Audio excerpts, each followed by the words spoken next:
Bom, então boa noite, pessoal.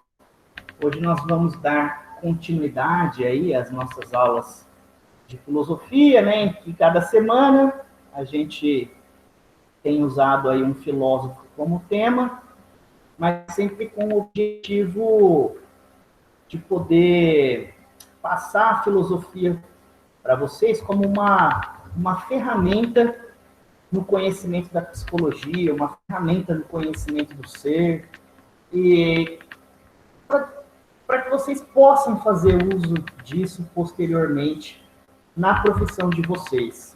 E hoje nós vamos falar de um filósofo aí considerado, tá? O primeiro existencialista, o primeiro filósofo existencialista, o Soren Kierkegaard, tá?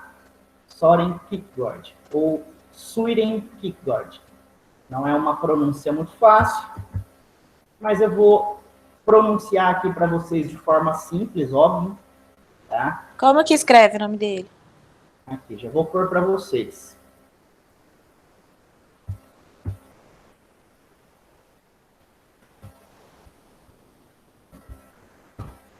Assim, Søren Kierkegaard, tá? Mas aí no tradicional, no jargão, eu vou chamar ele para vocês de Kierkegaard, tá?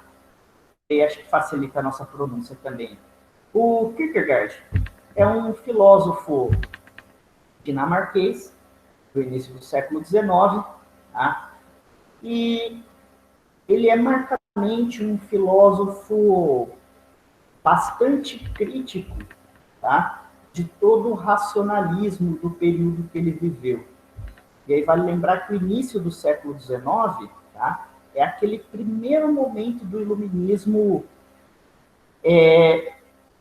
da concretização do iluminismo, né? Porque o iluminismo é toda uma corrente filosófica, racionalista, tecnicista, de certo modo, que foi sendo construída ao longo do século XVIII, e aí com a Revolução Francesa, com o período napoleônico, nós podemos dizer que o iluminismo, como um padrão filosófico de ideias, de organização da sociedade, passa a ser instituído no início do século XIX.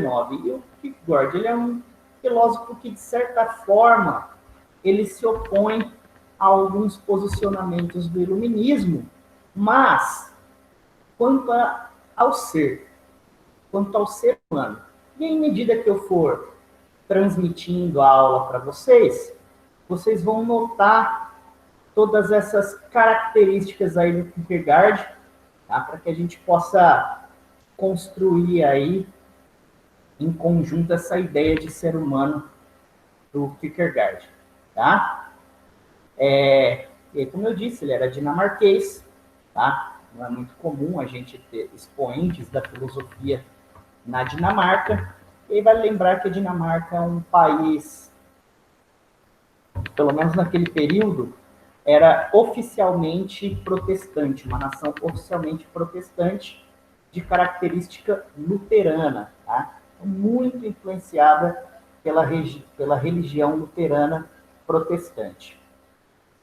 Bom, antes de começar com os conceitos da aula, e aí vocês podem ligar o microfone para me responder essa pergunta, eu queria fazer Então, eu gostaria de fazer uma pergunta para vocês, e aí vocês podem me ligar o microfone para me responder.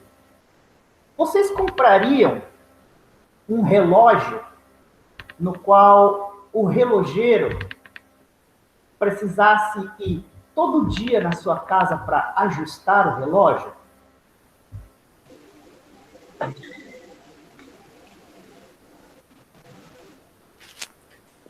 Eu não compraria. Quem disse? A Dalila? A Gabi. A Gabi? Quem Isso. mais? Alguém? Eu também não. E por Nem que eu. não?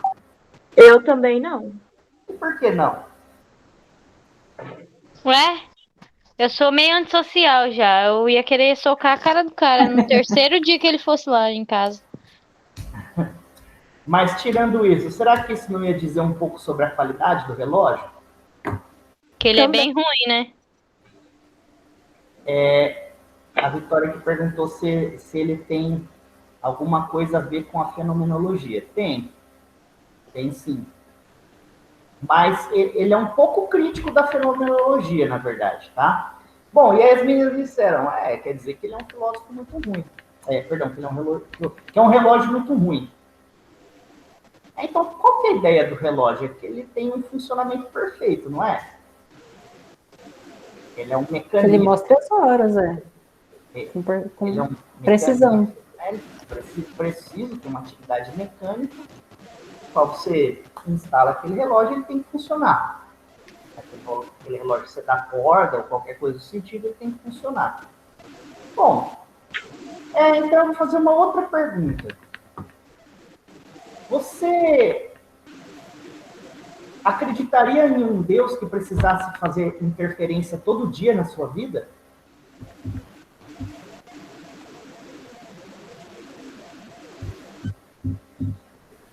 Nossa, essa é forte.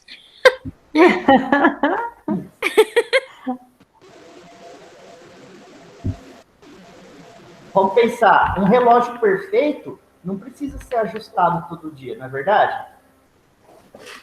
Sim. Deus é perfeito, não é? Sim. Então, Mas a gente não é, né? Então, mas é ele que tem que se adequar à nossa realidade ou é nós que temos que buscar a Deus? Não buscar a ele.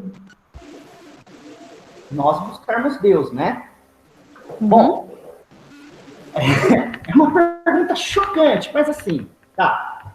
Eu inicio com essa pergunta porque são questões... Tem alguém com o microfone ligado, tá falando uns barulhos estranhos. Pessoal, depois que usar o microfone, vocês já apertam para desligar. Bom, o Kierkegaard, ele molda toda a sua filosofia muito em torno das questões ou de questões relacionadas a Deus, ao cristianismo e à religião, tá? Então, portanto, ele era um existencialista cristão, o que é muito incomum. Então, ele era o único existencialista cristão, tá? Bom, ele é o primeiro existencialista e ele é um existencialista cristão, e isso vai destoar de todo o restante da filosofia existencialista, porque o existencialismo é uma filosofia que vai falar assim, ó, o que nós somos agora. Não vai falar qual é o ideal do ser humano. O que nós somos agora. Quem que é o ser humano? Que molda o ser humano, os sentimentos, a experiência.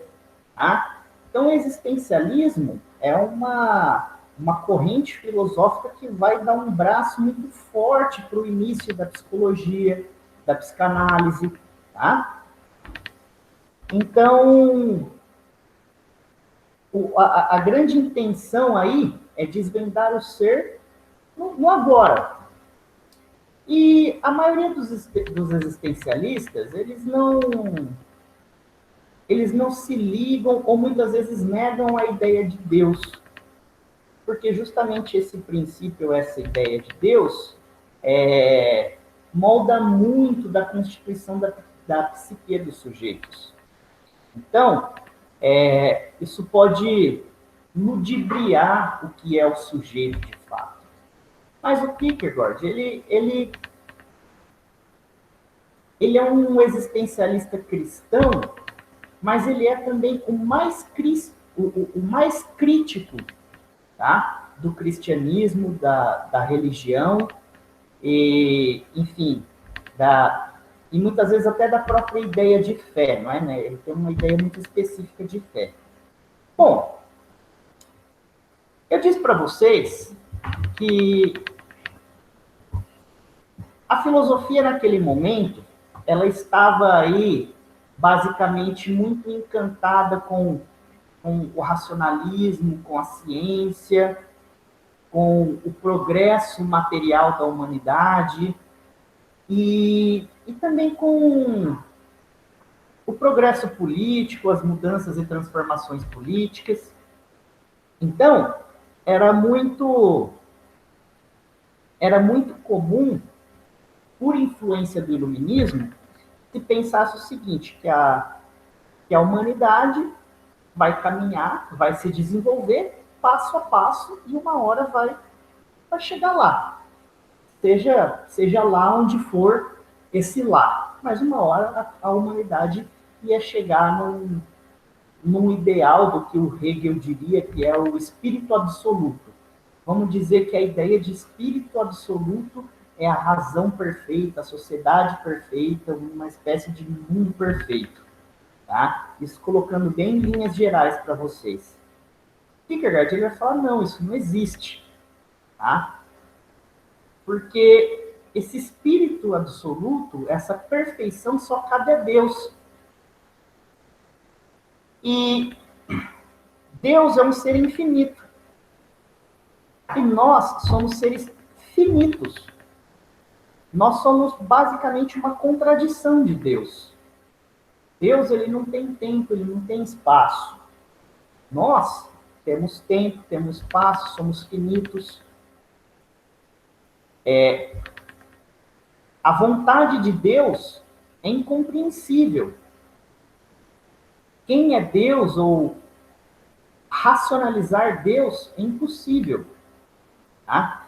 E para o Kierkegaard, o grande erro do iluminismo é que o iluminismo vinha tentando racionalizar tudo, intelectualizar tudo, como se tudo tivesse que passar pelo crivo da razão. Inclusive, nesse momento da história, a ideia de Deus, como se Deus coubesse dentro da razão. E para o Kierkegaard, Deus não cabe dentro da razão. Deus não faz parte da razão. Deus faz mais parte da vivência. Ele diz algo como: não se conhece Deus, vive-se Deus, né? Sente-se Deus, mas não no sentido não na ideia de sentir, tocar, tá? É sentir mais naquela ideia da sensibilidade humana, tá? Então, dentro dessa ideia de racionalizar todas as coisas na sociedade, na ciência, na filosofia, tudo passa a ser racionalizado, inclusive a ideia de Deus. Então, a ideia de Deus dentro disso passa a ser instrumentalizada. Deus se torna um instrumento da felicidade humana. E aí eu volto para aquela pergunta de vocês.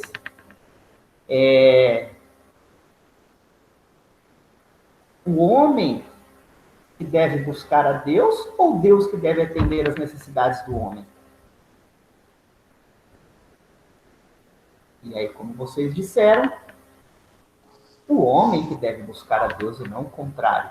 Mas a forma como vivemos Deus, a forma como vivemos a fé, ou a forma como vivemos a religião, nós fazemos de Deus um instrumento da nossa felicidade. E essa é uma das principais críticas de Kierkegaard. Tá? Porque ele vai dizer o seguinte: instrumentalizou-se tudo na nossa sociedade. Agora, a fé também torna-se um instrumento para a felicidade, como se Deus tivesse uma finalidade específica. Mas Deus não tem uma finalidade. Lembra? Deus é infinito. Se Deus é infinito, ele é um ser sem causa. Se ele é um ser sem causa, a gente não pode atribuir uma finalidade em Deus. Só que o grande erro da humanidade é viver a religião criando uma relação de causa ou efeito em Deus. Uma relação de instrumentalização de Deus. Assim como o ser humano instrumentaliza todas as outras coisas. E aí, o Kierkegaard vai dizer que esse é o princípio da angústia. Alguém quer falar alguma coisa? Tem um microfoninho ligado aí.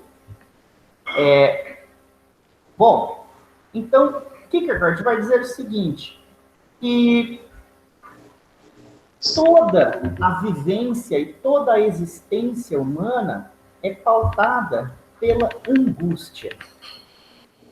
Só que ele não vai colocar isso como um ponto negativo. Ele não vai colocar isso... Ó, gente, tem um microfone ligado, por favor.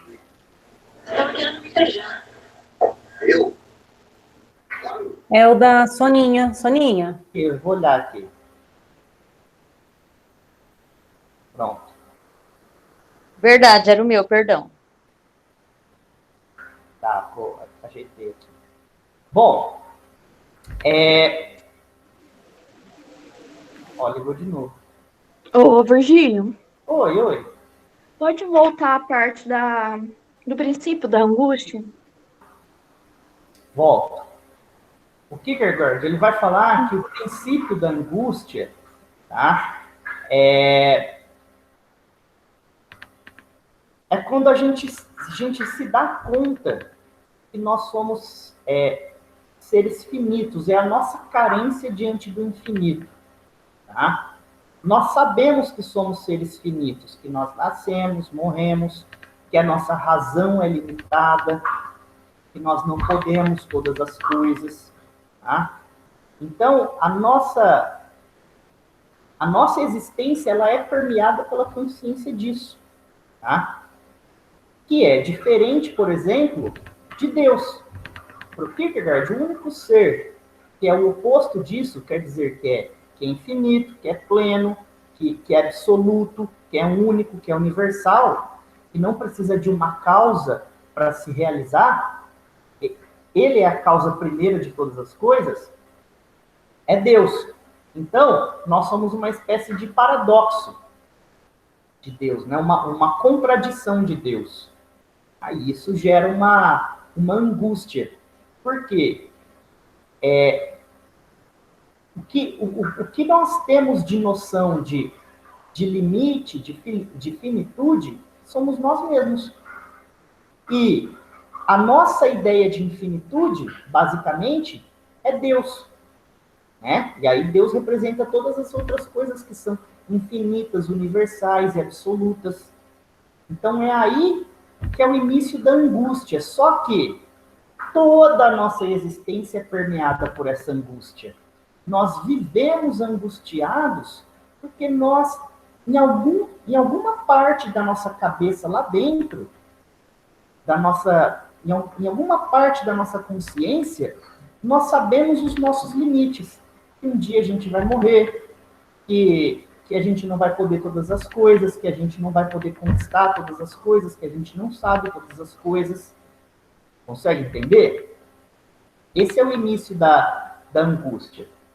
Só que, lembra que eu falei para vocês que lá na época do Kierkegaard era o início daquela sociedade, que é essa sociedade que nós vivemos hoje, que é a sociedade que foi instrumentalizando todas as coisas. Todas as coisas foram se tornando instrumentos do ser humano. Inclusive Deus. Ou seja, como pode o ser humano querer tornar o que é infinito um instrumento para a sua felicidade?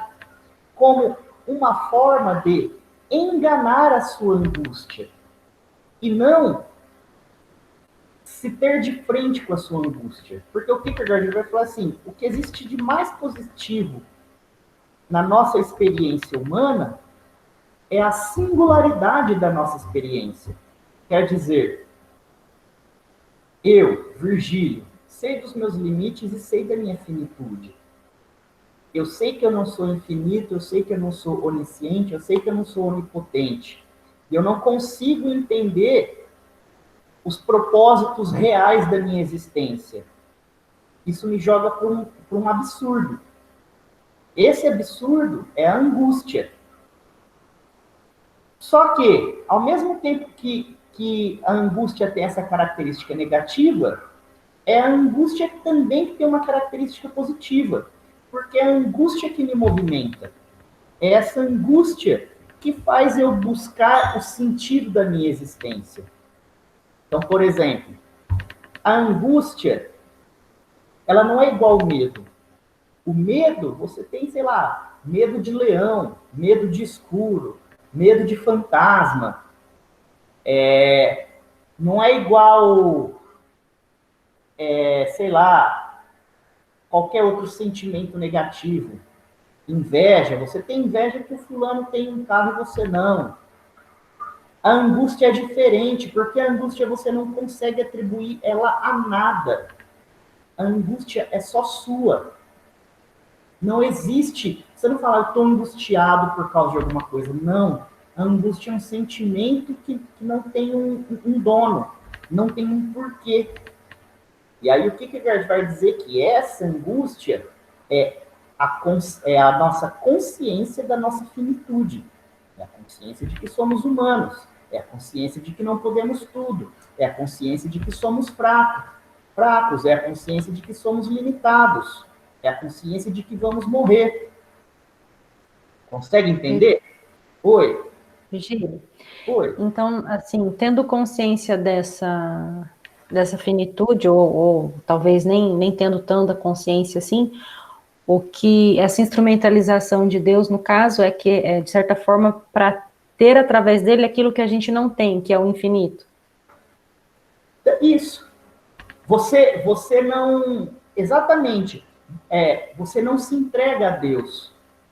Você hipoteca Deus. Quer dizer, você vai na igreja, você reza, você... Porque eu quero dele aquilo que eu não tenho. Faz o bem do próximo, porque você quer o infinito, você quer o paraíso, você quer a salvação. E aí até digo mais. Você quer o carro do ano, você quer uma casa. E aí o próprio Kierkegaard vai dizer, né, é a relação farisaica com Deus. Quer dizer, os fariseus eram aqueles caras que chegavam assim, eu sou filho de Deus porque eu cumpro com as leis, eu cumpro com as regras, eu faço o sabá, eu sou isso, eu sou aquilo, então eu sou merecedor da glória divina, vamos dizer assim. Tá? Essa é a relação que a instrumentalização da fé trouxe. É essa relação instrumentalizada com Deus, de troca. Tá? Entendi. E aí, professor, mas e se o cara é, sei lá, ateu? Bom, então para tudo aquilo que você acredita, você também tem uma relação de instrumentalização. Você não busca o seu verdadeiro sentido de vida. Você, na verdade, hipoteca o seu sentido de vida. Você busca uma relação de troca. Você instrumentaliza o seu sentido de vida. Consegue entender? Por conta desse modelo de sociedade que nós vivemos. E agora vamos falar dos dias de hoje, um pouco. Vamos colocar um pouco essa ideia do Kierkegaard nos dias de hoje. Hoje, a sociedade atual te obriga a ser feliz, te obriga a ser bonito, te obriga a estar satisfeito consigo. É uma obrigação da felicidade. Então, a sociedade de hoje nem nos dá tempo de fazer com que a gente olhe para as nossas próprias angústias, ou mesmo para as nossas próprias falhas. Porque aí o que Kierkegaard vai fazer? Vai dizer o quê? Que é essa sensação de angústia que possibilita a gente olhar para as nossas falhas e buscar ser um ser melhor, por exemplo. Consegue entender? E aí o Kierkegaard vai dizer o seguinte, que basicamente, né, existem 3 tipos de pessoas enfim, na sociedade. Vai dizer o seguinte, que primeiro tem aquela pessoa que está vivendo totalmente determinada pelas indecisões, pelos impulsos, pelas vontades, pelos desejos, que são, assim, pautadas por todas as questões materiais. Quer um carro, troca de mulher toda hora, quer um emprego, quer status, quer poder, não sabe se escolhe A ou B. Ele vai chamar esse estágio, ou esse modelo, ou esse sujeito, tá? do sujeito estético. É aquele sujeito que vive o maior vazio possível. Por quê? Ele não conhece o seu sentido de vida e nem sequer entende que existe um sentido de vida. Tá? Ele está ali preocupado em, sei lá, em ser bonito, em ter dinheiro, em ter poder, em ter status, em ter mulher, em participar de festas, em estar feliz. Não sei. Qualquer determinação externa aí. Tá? É o sujeito hedonista, tá? Que vive aí segundo as paixões. Ele vai chamar esse sujeito do sujeito estético. Tá? Além desse sujeito, ele vai dizer que existe o sujeito ético. O sujeito ético é aquele cara que cumpre com todas as normas e regras da sociedade. Talvez é aquele cara que vai na igreja, é aquele cara que talvez seja casado, é aquele cara que respeita as leis de trânsito, que paga os impostos, que está dentro da lei. Tá? É aquele cara que quando você olha, nossa, é um bom cristão. Né? Tá lá é que ele sempre usa o termo mais culto, né? Porque ele é protestante, né? Então ele está ali, ajuda o pastor, ajuda a congregação, sempre está presente, é casado, tem as crianças, constitui a família, que é o ideal esperado do sujeito para a sociedade. Consegue entender? É aquele sujeito... É o cidadão de bem? É o cidadão de bem. Mas aquele é o sujeito... esse sujeito ético... É a família tradicional brasileira. Mas não precisa só ser assim, tá? É que ele cita o casamento como uma forma de tornar o sujeito ético, mas não é a única, tá? Pode ser um sujeito solteiro também, enfim, pode ser um sujeito que vive um relacionamento estável, a questão não é essa. É mais aquele sujeito que ele é determinado pelas regras. Ele não tem uma vontade própria, especificamente. O primeiro sujeito, o estético, ele acha que tem vontade própria. E aí ele busca de tudo, satisfazer em tudo. Só que quanto mais ele busca se satisfazer em todas as suas paixões externas e essas determinações externas, ele está se afundando num vazio. Esse sujeito estético, que é o primeiro que eu falei, ele não consegue perceber que ele está preso nesse labirinto das determinações. Ele acha que ele é livre. Tá? O ético, ele segue a sua existência. O sujeito ético, ele tem uma parcela do sujeito estético, tá? O sujeito ético, todo mundo tem essa parcela do sujeito estético. Mas o sujeito ético é aquele cara que costuma seguir regras e normas. Lembra aquela aula de Kant sobre o imperativo categórico e o imperativo hipotético? E o imperativo categórico é aquela coisa de você fazer o certo porque é o certo, porque é o dever moral. E lembra que o imperativo categórico é você fazer o certo para não ser preso? Consegue entender? Esse sujeito estético é mais no sentido do imperativo hipotético. Ele segue as regras porque ele está ali determinado pelas aparências. Ele está ali totalmente determinado pelas aparências. Então ele vai ali no culto para falar para as pessoas da sociedade dele que ele é um bom cristão. Ele segue as leis para parecer ser uma boa pessoa. Ele acredita que ele está vivendo certo. Mas ele também é determinado por padrões externos, que não representam quem é ele verdadeiramente. E não representa a verdadeira liberdade. Só que aí, o Kierkegaard vai dizer o seguinte: então, quando que o ser humano é, de fato, verdadeiramente quem ele é? Quando ele é, de fato, o mais livre possível, ou o mais verdadeiro possível. O Kierkegaard vai dizer que apenas na intimidade da fé. O ser humano é o único momento que ele é verdadeiramente ele mesmo, que ele pode ser verdadeiramente ele mesmo. Que é quando ele, nas suas orações, conversa fervorosamente, tá? Quando ele conversa fervorosamente com Deus. Sim, Sônia, aqui eu dei o exemplo de culto, tá? Porque o Kierkegaard, ele era protestante, então ele fala muito nesses termos, tá? Culto, pastor, tá bom? Mas vale para qualquer religião, qualquer religião. Então, ele vai dizer assim... Acho que é porque nas orações ele não precisa vestir máscaras, né? Ali ele é inteiramente ele. Seria isso? Exatamente.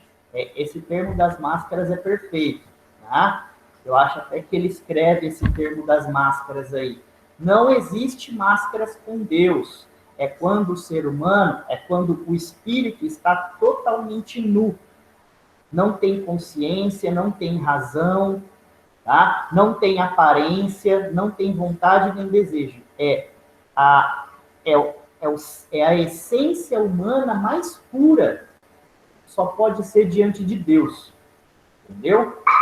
Então, essa seria a terceira pessoa, o terceiro tipo? Isso. Aí esse terceiro tipo, tá? É o que ele chamaria, esse que eu estava citando, é o que ele chamaria de o sujeito religioso, tá? Ele vai chamar de sujeito religioso, mas não é esse falso religioso do ético, não, tá? É o verdadeiro religioso, que é aquele sujeito em que todas as suas ações são guiadas pela fé, mas pela verdadeira fé, que não depende da igreja, de uma religião. A fé, ela depende do sujeito. A fé, e aí então, só que ele vai dizer que por exemplo, o sujeito estético, ele pode evoluir para o sujeito ético, e o sujeito ético pode retornar ao sujeito estético, certo? Mas o sujeito religioso, ele não é uma continuidade do sujeito ético. Na verdade, ele é uma ruptura. Porque o sujeito religioso é quando quebra-se em todos os padrões morais, inclusive. Morais não, com todos os padrões éticos, para ser um sujeito religioso. Por exemplo, o que ele vai dizer?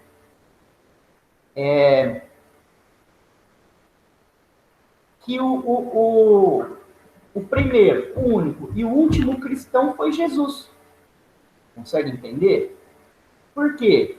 Porque Cristo quebrou com todos os padrões morais e éticos do tempo dele para ser Cristo.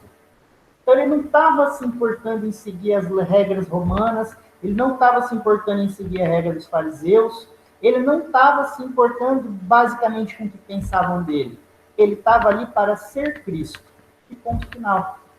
Consegue entender? Esse sujeito religioso é o verdadeiramente livre. É aquele que faz o que ele realmente quer. Só que o que ele quer é pautado por essa ação moral religiosa. Que não tem que aí é o que ele vai dizer que é transcendental. Que não tem a ver com criar uma ponte com Deus. Porque Deus é infinito, é o supremo, é onisciente, é onipotente, é absoluto, é universal, é único. O ser humano é limitado. O ser humano ele não pode criar uma ponte. Então, esse ser religioso não se trata de criar uma ponte com Deus, mas quer dizer de apontar no sentido de Deus. Ou seja, apontar no sentido do Espírito absoluto, apontar no sentido universal, apontar no sentido das ações absolutas, universais, verdadeiras, que não depende do julgamento das pessoas. Né? Tipo, sei lá, São Francisco de Assis.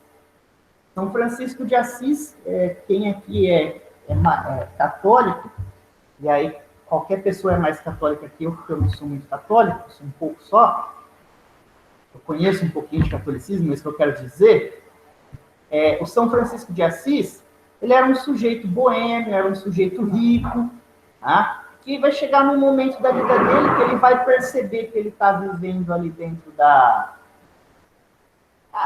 de uma vida vazia, que não faz sentido. Ele pega toda a riqueza dele, pega todos os seus bens, pega todas as suas coisas e entrega para a caridade e vai viver uma vida aí de ermitão, de evangelizador.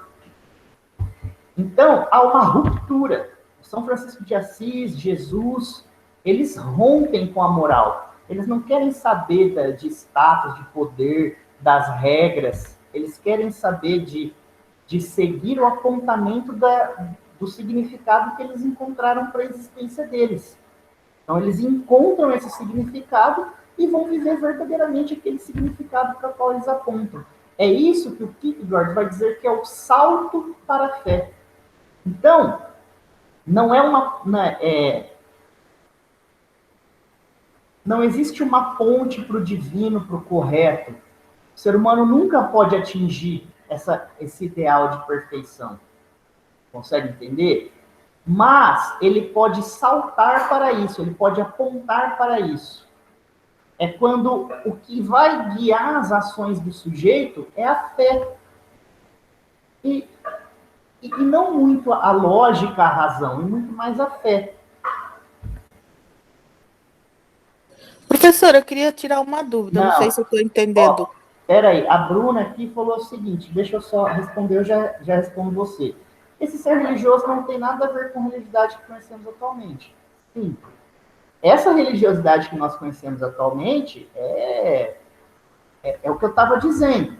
Tem a ver basicamente aí com essa ideia do que ele vai chamar de ser ético, né? Ou às vezes também até de ser estético. É aquele sujeito que, como eu falei no começo da aula, é aquele sujeito que não se entrega à fé. Ele hipoteca a sua fé, quer dizer, ele põe a sua fé para ter algo em troca. Porque ele quer ter algo em troca. Né? Seja os religiosos com os fiéis, ou seja, os fiéis achando que Deus vai ficar fazendo interferência na vida dos sujeitos. É igual você ir na igreja e ficar rezando para Deus melhorar a sua vida. E não vai. Porque não é assim que age Deus. Deus é um relógio. Deus ele funciona perfeitamente sem a nossa interferência. Então, é o contrário. Na verdade, Deus está lá para que a gente busque Deus. E não Deus vem aqui interferir. Isso que está acontecendo é um castigo de Deus. Ou, agora Deus vai me dar uma graça, uma bênção. Não. Deus não... Isso é o seu desejo. Isso, inclusive, é o que o Kierkegaard vai dizer que é um dos maiores pecados. É quando a gente transforma o nosso desejo no desejo de Deus. É como se você estivesse reduzindo Deus ao seu tamanho.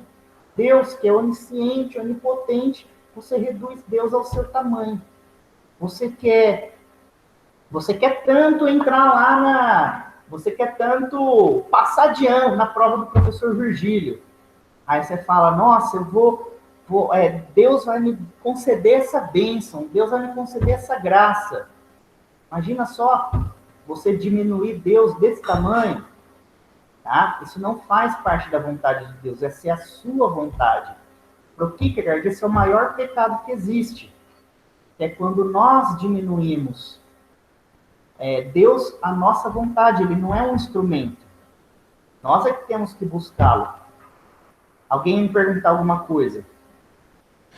Professora, eu não sei se eu estou entendendo assim o que você explicou, mas teria como uma pessoa somente passar por passar por essas 3 etapas, supondo, no meu que eu entendi, vamos supor, na adolescência, ser essa pessoa que busca status, que busca algo muito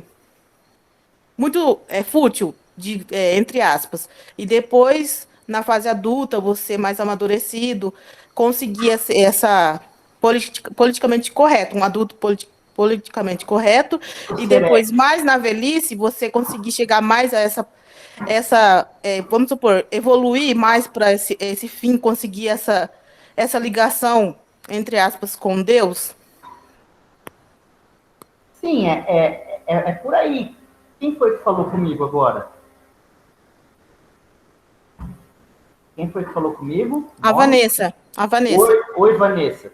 Então, Vanessa, é mais ou menos por aí, né? É claro que essa não é uma regra para o Kierkegaard, né?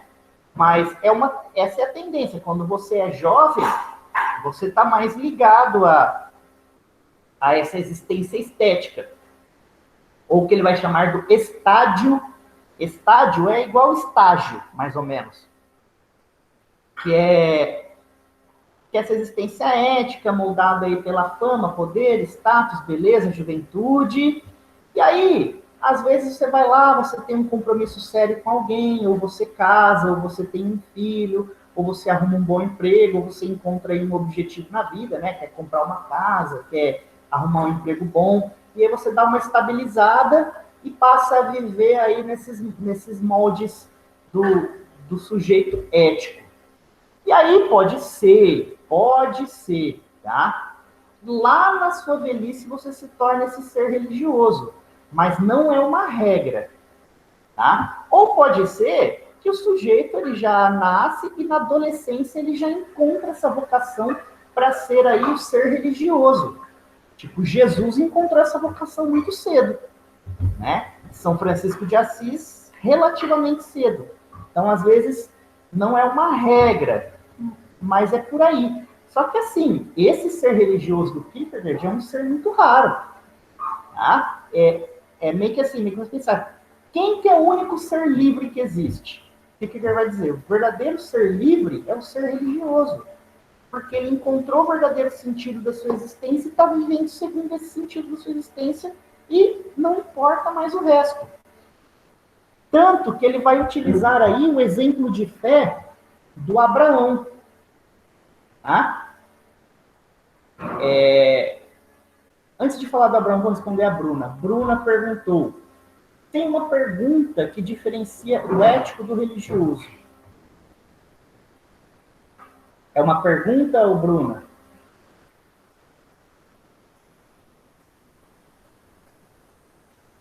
Ah, tá. Tem uma pergunta. O que diferencia o ético do religioso? Tá.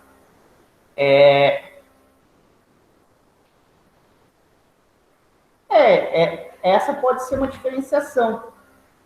Ô, Bruna, pensa assim, ó. Porque assim, Virgílio, Por que você vai para a igreja, vamos dizer assim? por que você quer ir para o céu? Tipo, se fosse o ético, no caso, ele responderia, porque eu tenho medo de ir para o inferno, porque eu acho que lá tem ruas de ouro e tal, não sei o quê.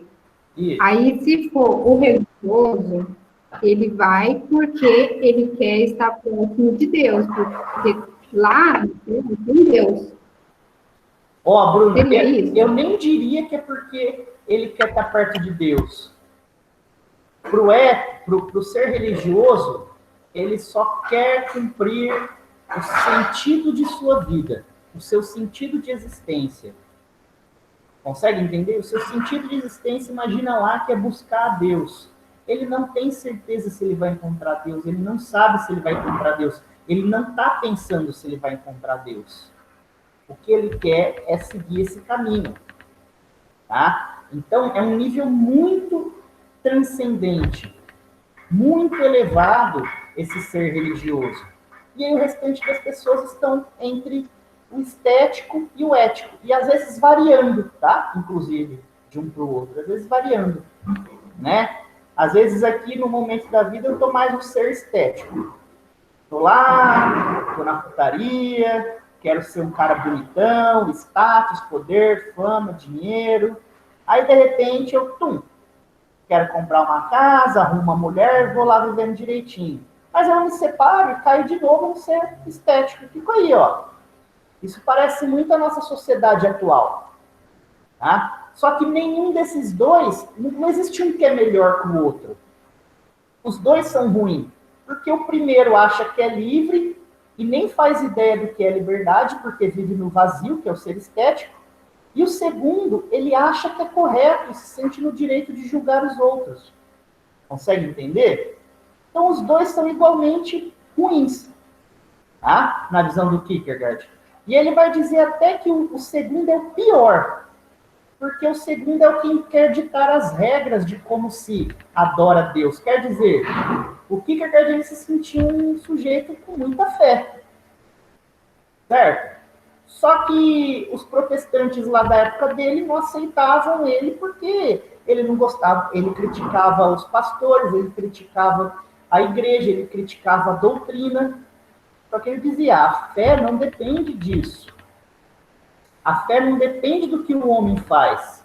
A fé, ela é o desejo de alcançar Deus. Essa é a verdadeira liberdade. Só que ele dizia que ele também não era esse ser religioso, esse sujeito religioso que ele mesmo falou que existe. Ele falou, não, eu também não sou esse cara. Estou longe de ser e nunca vou ser. Eu sou um cara que pelo menos eu sei que existe isso e tento olhar para isso, tento buscar isso.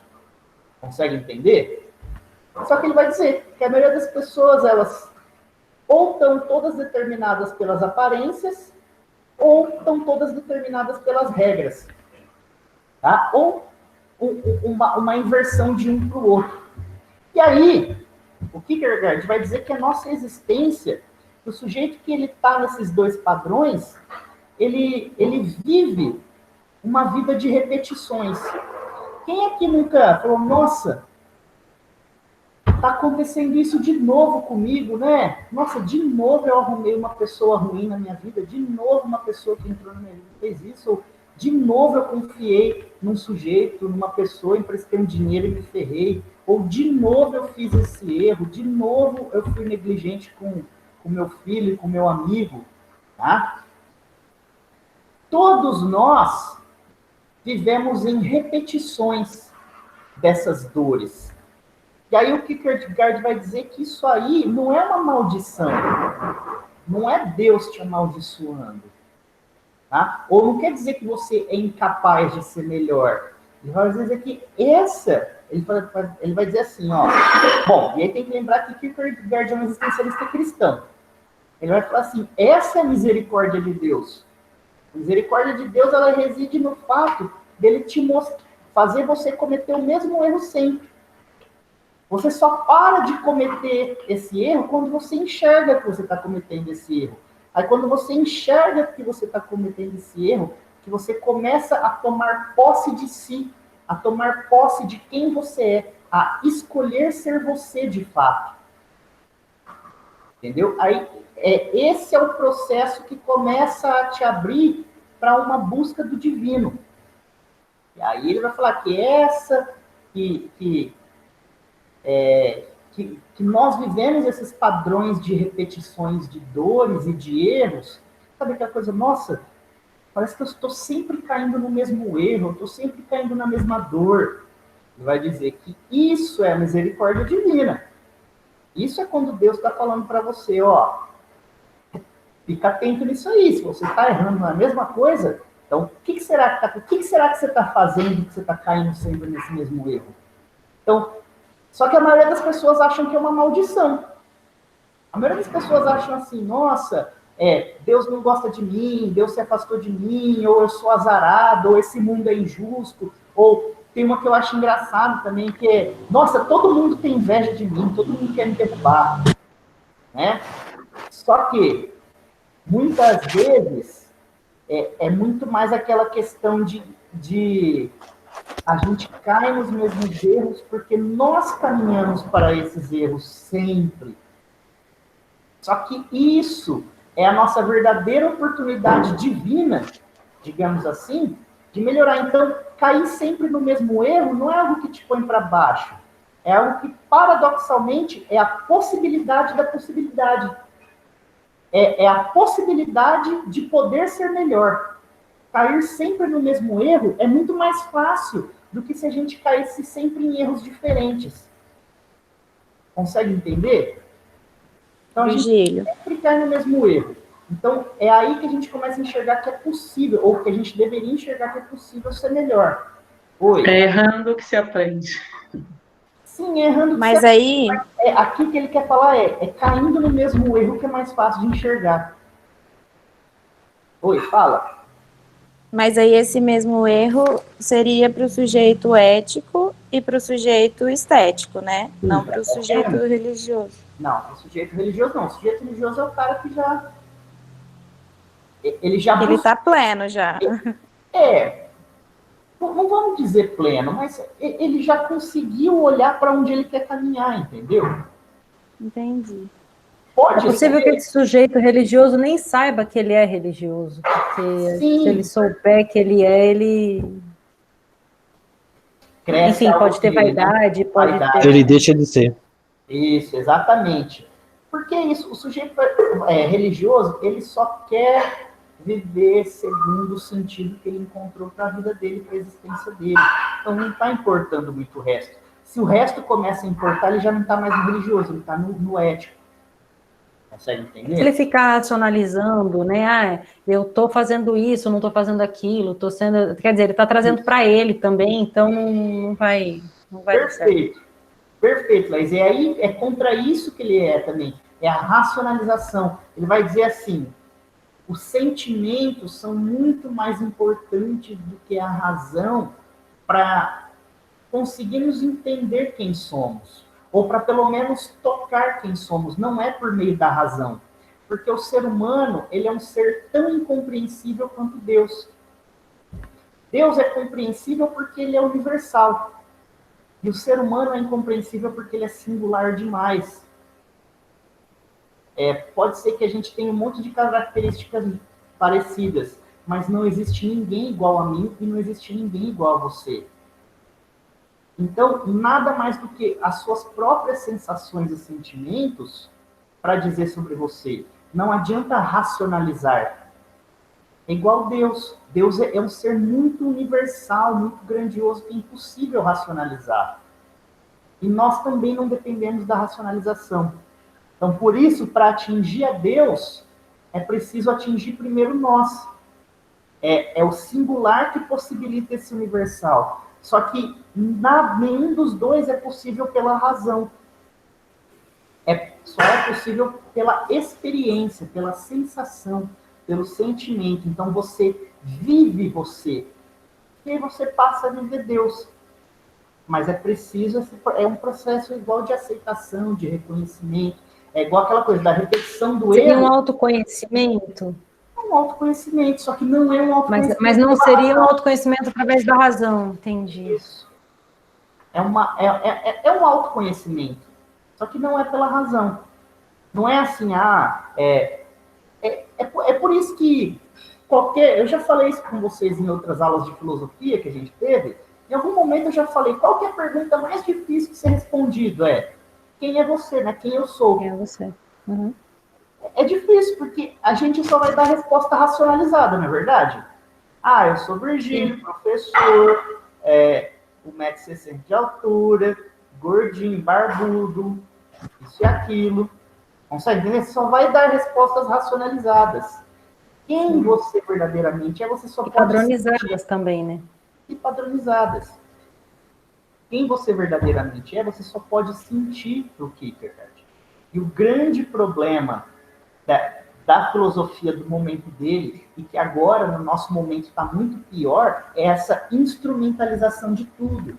Tanto que vocês veem aí, eu não sei se tem alguém que é coach na sala de aula, mas ou alguém que é parente de coach, amigo de coach.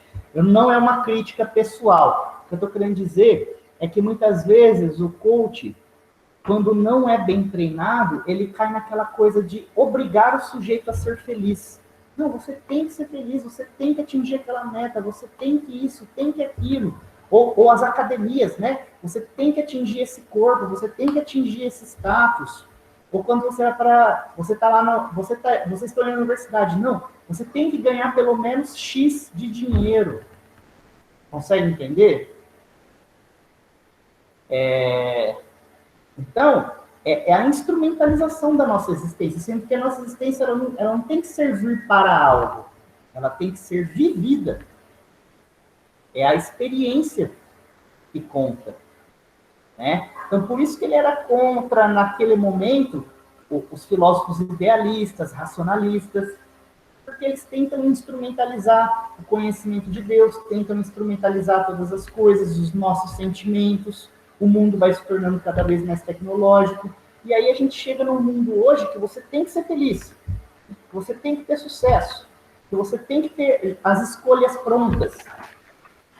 Você tem que produzir. Você tem que produzir. Nossa, gente, isso é a pior coisa de tudo.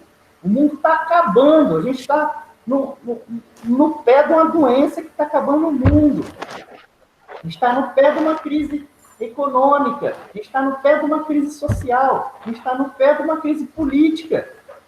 Mas estamos aqui, ó, com a webcam ligada, estudando. Uhum. E no final do dia a preocupação é, nossa, hoje eu não fiz nada. Ou hoje, o que eu fiz hoje? Então a gente fica preocupado em saber o quanto que a gente produziu no dia. Não, gente, eu imagino, eu sou assim, eu imagino que todos vocês sejam assim.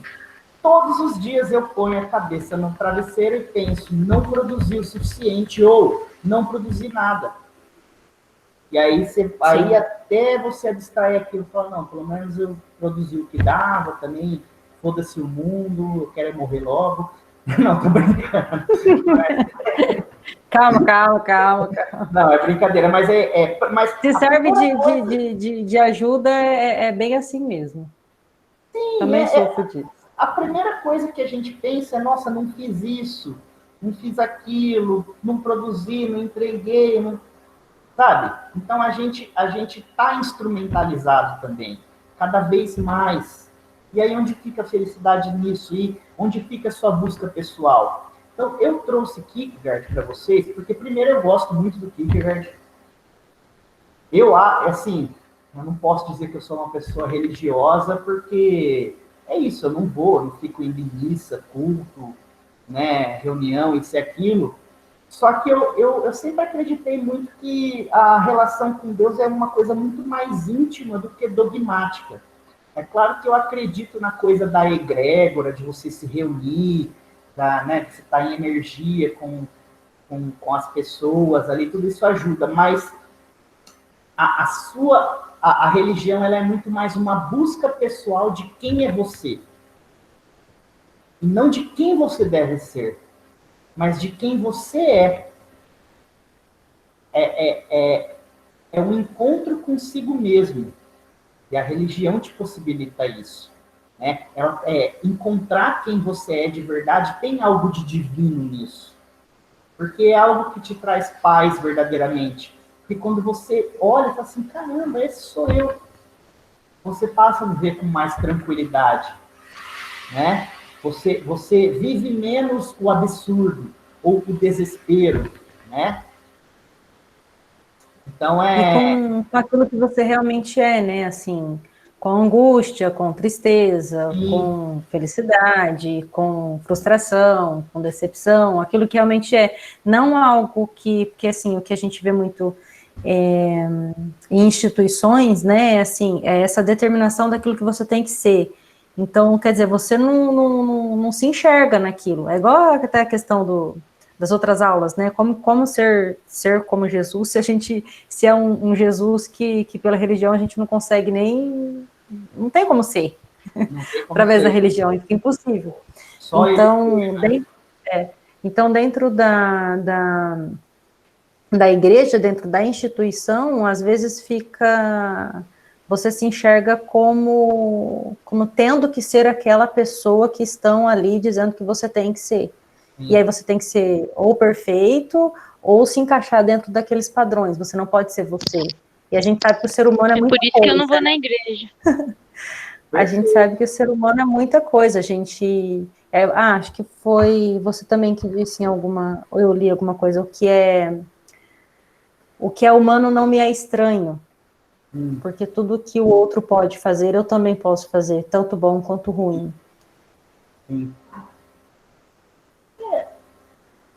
eu não sei de quem que é essa frase, mas isso se aproxima muito do pensamento do Kierkegaard e de um monte de gente que a gente andou estudando por aí. Tá? Sim. Porque assim, ó, é aquilo. E eu trouxe o Kierkegaard para vocês também, porque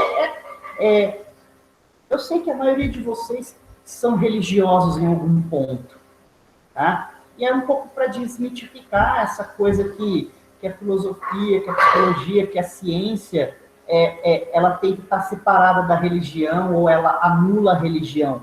Muito pelo contrário, hoje os movimentos da ciência tentam começar a trazer um pouco a religião, mas o que acontece é que o próprio conceito de religião está deturpado.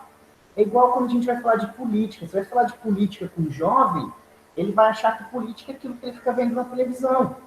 Mas política é uma coisa muito mais... É muito maior, é muito mais pura, é muito mais essencial, no sentido da essência da coisa.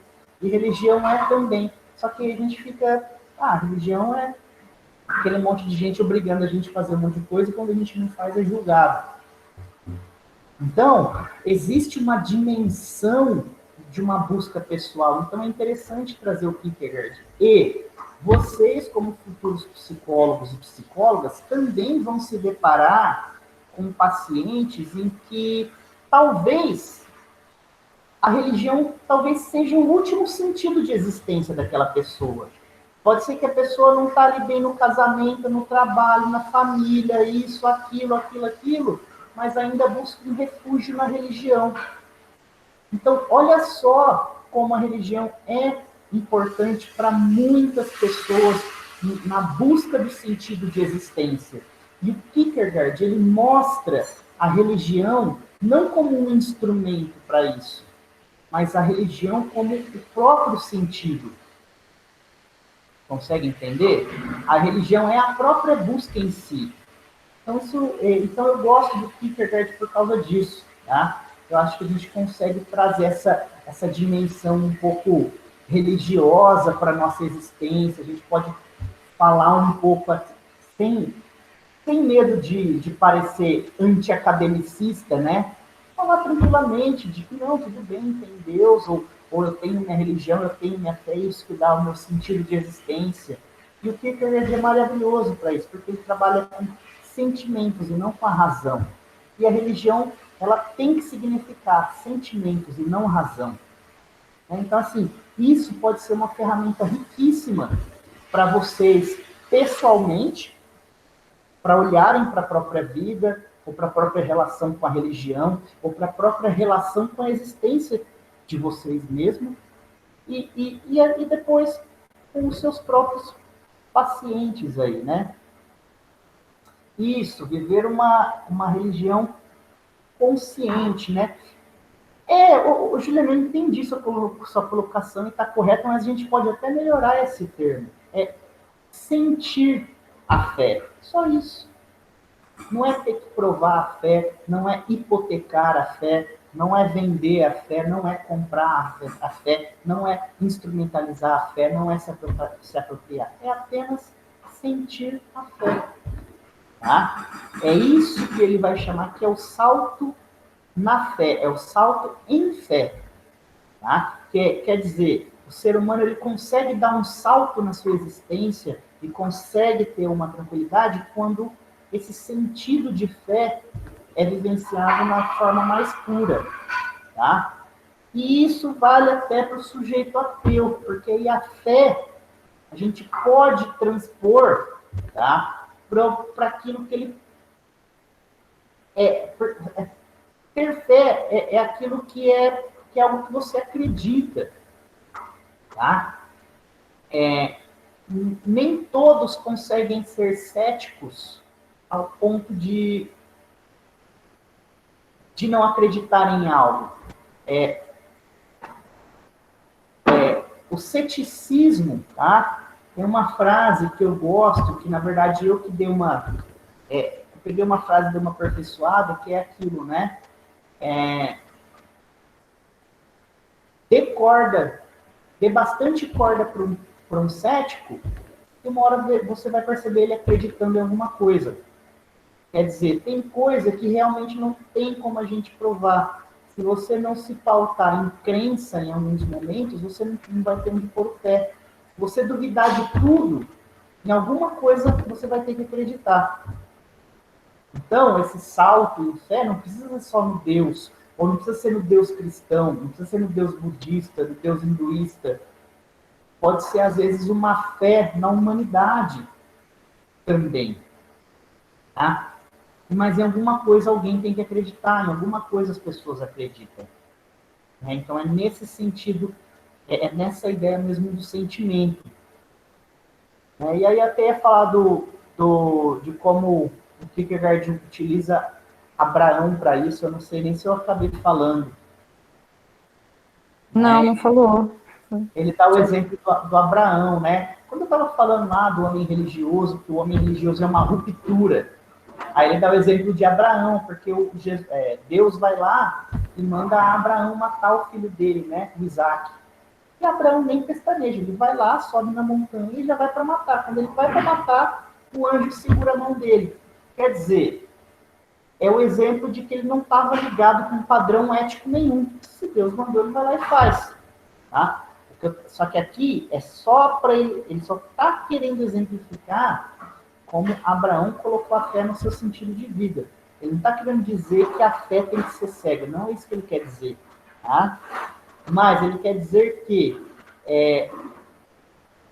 o que poderia representar mesmo a fé de fato, é quando você quebra com os padrões. E aí eu posso citar de novo o exemplo de Jesus, né? Jesus morreu na cruz para validar a sua fé. Então, para ele não importava viver ou morrer. Né? Uma série de outros mártires das religiões morreram assim. Né? O que importava era viver. Porque você pode falar, mas você pega aí com a história de qualquer santo. Mas ele podia fingir, então, que não acreditava mais lá no cristianismo e viver a vida dele. Mas para ele não importava, ele só importava viver a vida que ele podia viver. Então, se ele não podia viver, também tudo bem. Ele consegue entender? Então, o jeito religioso, o salto na fé, é quando você está realmente tranquilo, que nem a morte te preocupa. Consegue entender?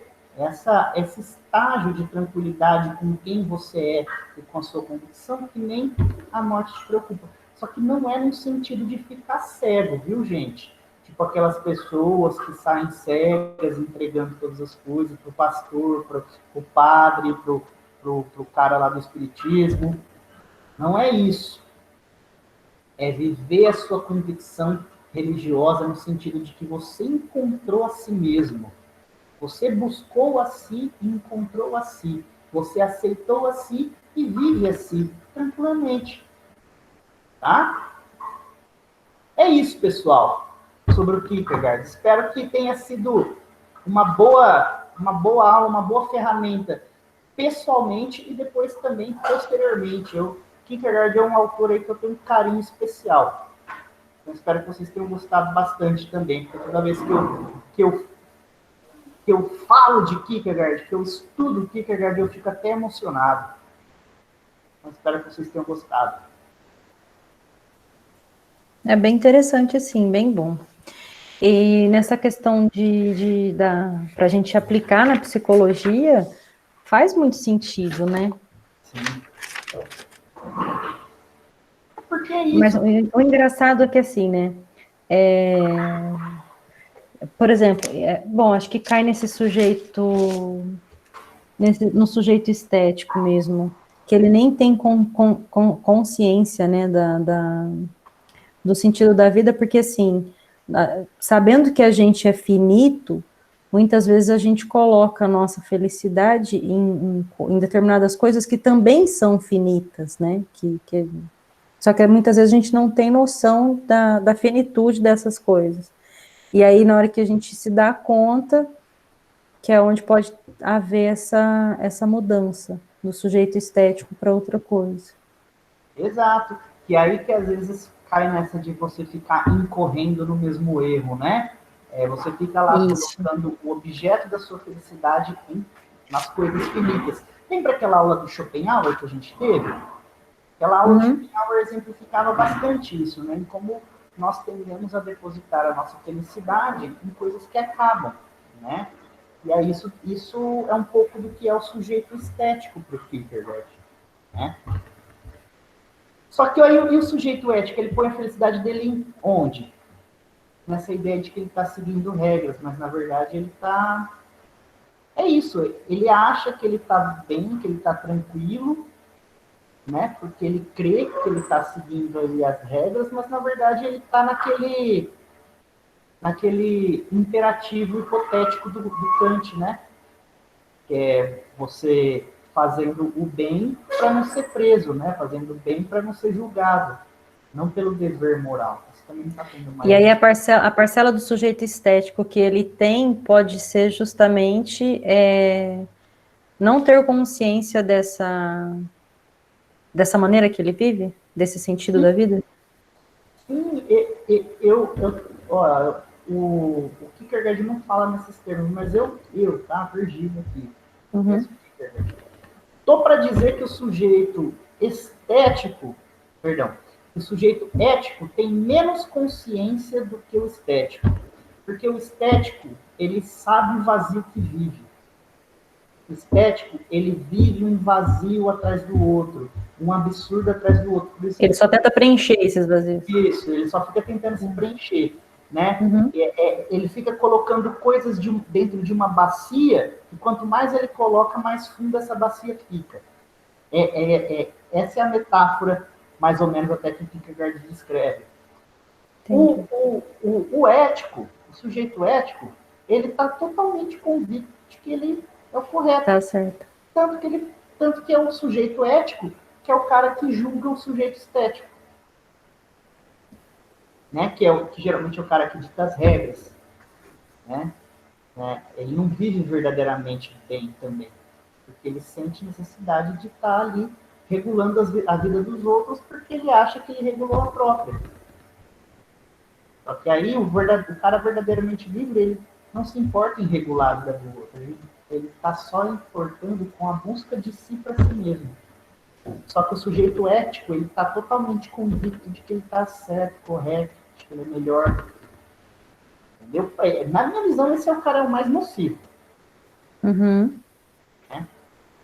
Esse é o cara que é os 30% aí. Não tá vendo a trave no olho, não. Pois é. Mas tá. Mais alguma pergunta, pessoal?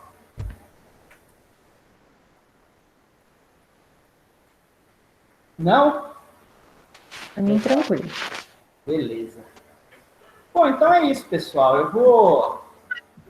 Depois vai deixar alguma coisa para a gente ver?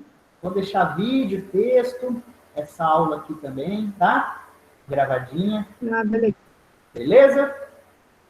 Então tá, gente. Mas lembrando, se alguém tiver algum probleminha lá com a nota, depois me chama no privado, porque eu pus lá, o que acontece? Se eu for para atualizar, às vezes tem algumas que apagam depois. Eu entro lá, tá apagado, entendeu? Aí eu tenho que dar uma olhadinha, tá? Mas eu recebi, quem entregou o trabalho, eu já sei, já estou resolvendo o caso de cada um, e quem entregou, enfim, dá esse probleminha às vezes, tá bom? Mas beleza, pessoal, então tá. Tchau, tchau, muito obrigado, beijos, e ó, depois dessa eu posso virar aí, ó, padre, pastor, diretor de santo de Umbanda. Vamos montar uma chapa, vamos. Pois é, vou fazer a minha nova religião aí. Beleza, tá bom, gente. Tchau, tchau. Boa noite. Tchau.